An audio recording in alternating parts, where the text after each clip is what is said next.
घास की तरफ फिर चल दें। इसी तरह हम लोग हैं। एक साधु बाबा आ गए।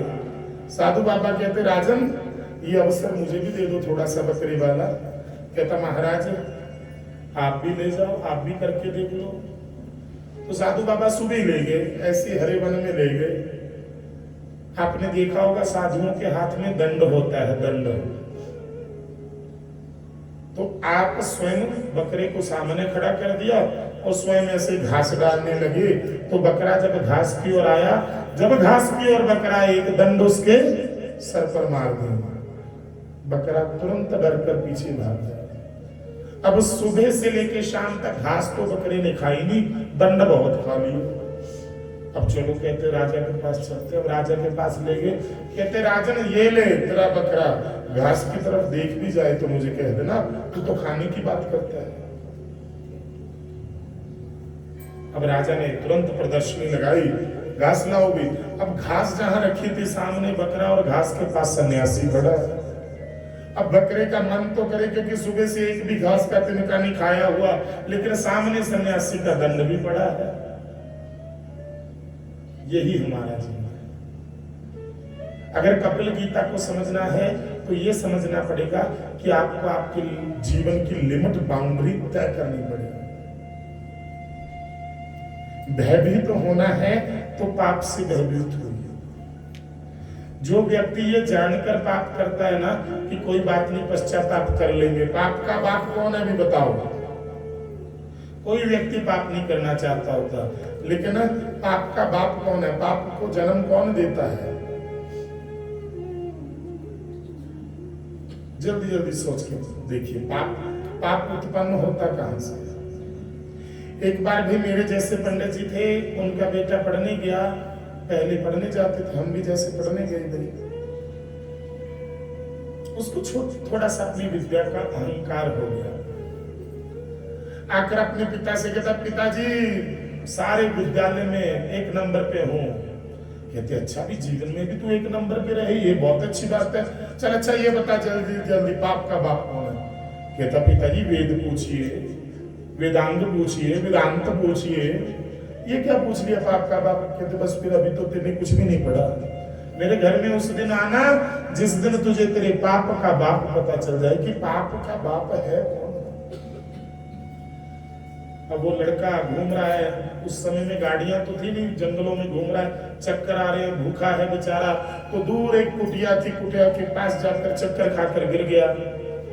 अब जिस गांव में जाता था पूछने पाप का बाप कौन है, अब फला शास्त्री का बेटा भैया हमारा टेस्ट ले रहा है। लोग पीछे हट जाते डर के मारे कि इतना विद्वान। नारद जी के साथ भी तो यही हुआ था ना। वो किसी भी ऋषि के पास जाते कि भक्ति के दुख की निवृत्ति कैसे करो। लोग कहते नारद जी अगर आपको नहीं पता हम क्या बताएंगे। वही उस बालक के साथ हो रहा था, क्योंकि पूरे विदित था महाराज वो समय, कितना प्रकांड है, विद्वान है।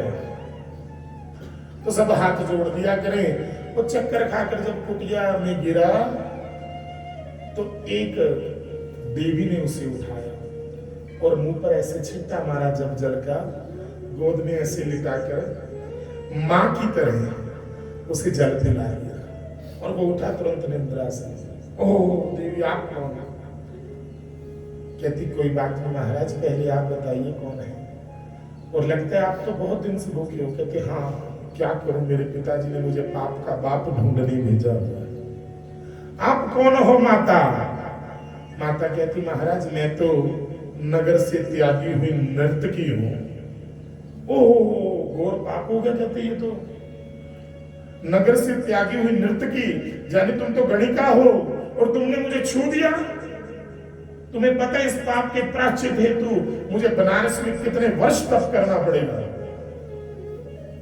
उसने कहा महाराज छू तो दिया, तुम क्या मरने वाले थे, मैं क्या करती। अब जल्दी मैंने पिलाया आपको अपने हाथ से।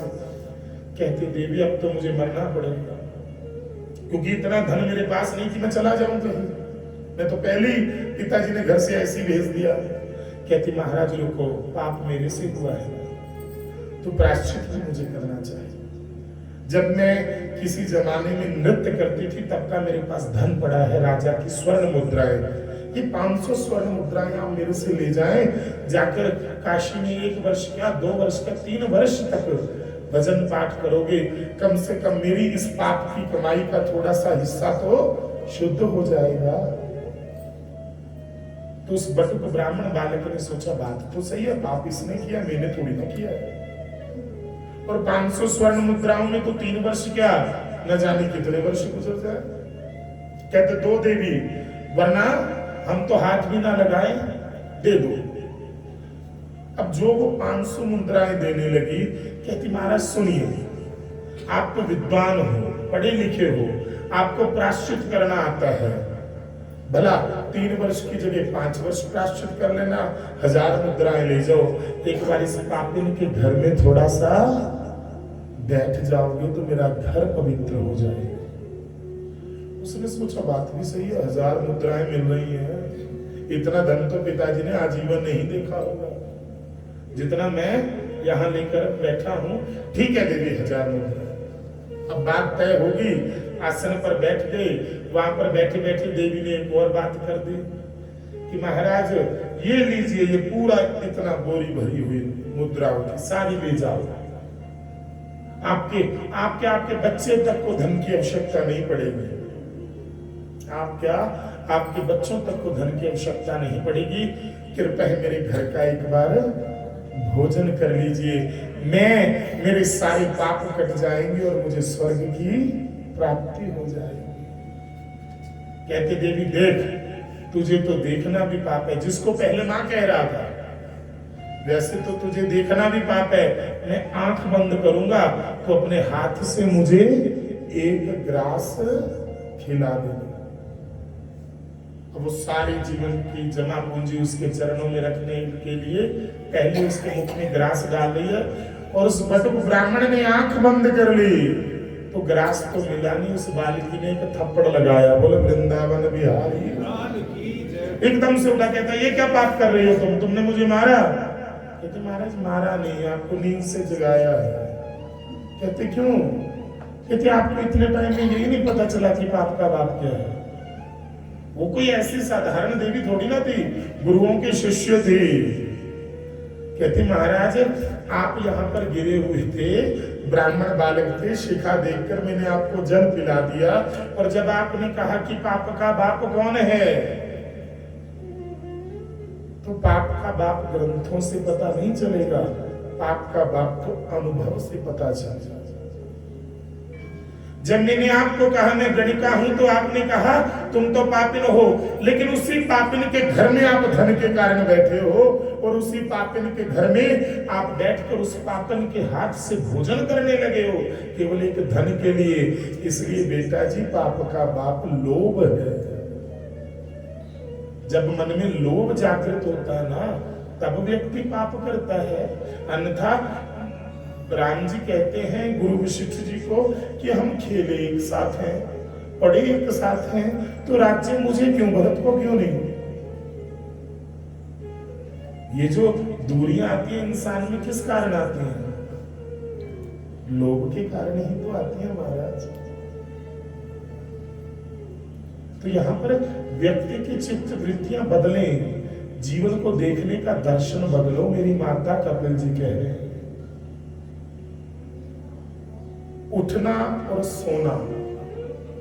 कपिल जी ने जीवन में बदलाव किया कि माता उठना और सोना। जो सूर्य उदय के बाद उठता है, याद रखिएगा जीवन में, कोशिश कीजिए सूर्य उदय तक उठ जाए, उसके बाद उठते हो, आप केवल आपके पुण्य खा रहे हो। अगर हम कई बार कहते हैं ना कि वो व्यक्ति तो महाराज 9 बजे उठता है, फिर भी देख लो कितना बड़ा बिजनेस है, क्योंकि हमने हर एक व्यक्ति की उन्नति उसके बिजनेस पर लगा दिया कि उसके पास पैसा है तो जाने भगवान की कृपा है, क्योंकि अर्थ जगत में हम रह रहे हैं ना। परंतु याद रखिएगा, जो सूर्य उदय के बाद उठेगा उसके भाग्य नहीं उठते होते, इसलिए सूर्य उदय तक उठे। आहार की शुद्धता बताई कि क्या खाना है क्या नहीं खाना है। सतोगुण, रजोगुण, तमोगुण, तीनों प्रकार के आहार हैं।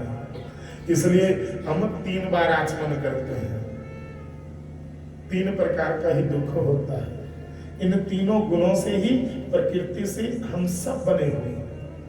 अब ये आप पे है कि आपने तमोगुण को बढ़ावा देना है, आपने रजोगुण को बढ़ावा देना है, आपने सतोगुण को बढ़ावा देना है। सब कुछ भगवान ने अपने हाथ में नहीं रखा। आपका भाग्य आपके कर्म के गर्भ में पलता है। जो आपको ये जन्म मिला है, ये सब कुछ मिला है, ये पिछली जो आपकी एफडी कर्मों की हुई है उसके माध्यम से मिला है।